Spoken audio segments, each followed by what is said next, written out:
Chers candidats franchisés, bonjour et bienvenue dans cette vidéo dans laquelle je souhaite discuter avec vous du fameux droit d'entrée. Si vous vous intéressez à la franchise, vous avez dû vous rendre compte que dans presque toutes les annonces que vous allez trouver sur les différents portails de la franchise, il est régulièrement fait mention du droit d'entrée. Et le piège dans lequel beaucoup de candidats franchisés tombent, c'est qu'au lieu, ils vont sur Internet pour chercher une franchise et ils finissent en train de faire du shopping de droit d'entrée, à regarder quelle est l'enseigne la moins chère, etc., etc.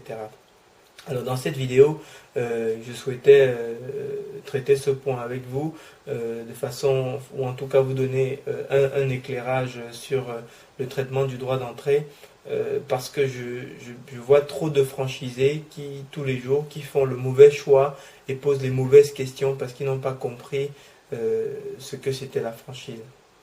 Alors, si vous regardez dans le code de déontologie, il y a une définition extrêmement savante de la franchise. Comme quoi, la franchise, c'est le contrat par lequel un franchiseur met à la disposition d'un franchisé une marque, un savoir-faire, une formation, une assistance pendant un contrat contre royalties, etc., contre des redevances, etc. Tout ça, c'est bien.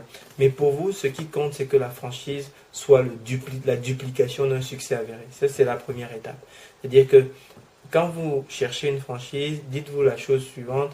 Première chose, est-ce que ce franchiseur a réalisé un succès qui est duplicable?